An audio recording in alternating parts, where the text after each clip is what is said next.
জিকির করুন। এই আমলগুলো করুন, জিকির করুন, বেহেশতের বাগিচায় চাবিকাঠি তৈরি করুন। আমলগুলো হলো 7টা আমল। যদি আপনি প্রতিদিন করতে পারেন, আপনি শয়তান থেকে হেফাজত থাকবেন এবং আপনার ফেরেশতারাও দোয়া করতে থাকবে, আর আপনার বিপদ আপদ বালা মুসিবত থেকেও দূরে থাকবেন। আমলগুলো হলো প্রতিদিনের আমল। সুবহানাল্লাহ পড়বেন 100 বার করে। সকালবেলা ফরজের নামাজে আপনি সুবহানাল্লাহ পড়বেন 100 বার করে। প্রতিদিন সকালে পড়বেন 100 বার করে সুবহানাল্লাহ। যদি আপনি পড়তে পারেন 1000 সওয়াব আপনার নামে লেখা হবে। 2 নম্বর আলহামদুলিল্লাহ, মিজানের পাল্লা অনেক ভারী করে দেয়। আলহামদুলিল্লাহ পড়ুন, যতবার যত খুশি আলহামদুলিল্লাহ পড়ুন।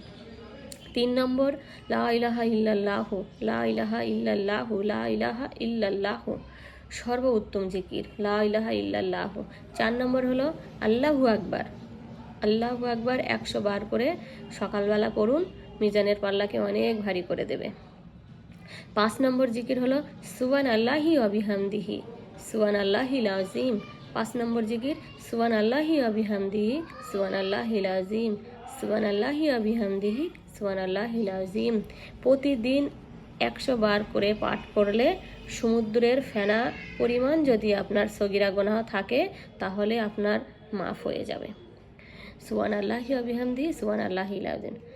সমুদ্রের ফেনা তুললো যদি আপনার সগীরা গুনাহ থাকে তাহলে মাফ হয়ে যাবে।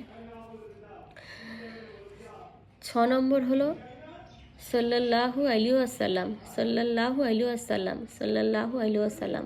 রাসূলুল্লাহ সাল্লাল্লাহু আলাইহি ওয়াসাল্লামের যে এই রাসূলুল্লাহ সাল্লাল্লাহু আলাইহি ওয়াসাল্লামের যে ব্যক্তি প্রতিদিন একবার করে এই দরুদ পাঠ করবে, আল্লাহ তাআলা তার জন্য প্রতিদিন 10টা রহমত তার জন্য বর্ষণ করবে। 10টা রহমত তার জন্য বর্ষণ করবে। সাল্লাল্লাহু আলাইহি ওয়াসাল্লাম, সাল্লাল্লাহু আলাইহি ওয়াসাল্লাম।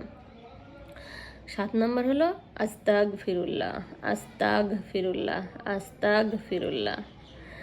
রাসূলুল্লাহ সাল্লাল্লাহু আলাইহি ওয়াসাল্লাম বলেন, সুসংবাদ তার জন্য যার আমল অধিক পরিমাণ ইস্তেগফার পাওয়া যাবে। যে ব্যক্তি ভালো কাজের পথে এবং ভালো কাজের রাস্তায় থাকবে তার জন্য সুখবর, সুখবর। আমল করুন, আমল করুন। আস্তাগফিরুল্লাহ, আস্তাগফিরুল্লাহ, আস্তাগফিরুল্লাহ। এই জিকিরগুলো যদি আপনি করতে পারেন, আল্লাহ তাআলা আপনার জন্য জিকিরের তসবিহগুলো ভিডিওর শেষে দেওয়া আছে, দেখে নেন এবং মুখস্থ করুন। তসবিহগুলো এই পড়ুন এবং জিকির করুন।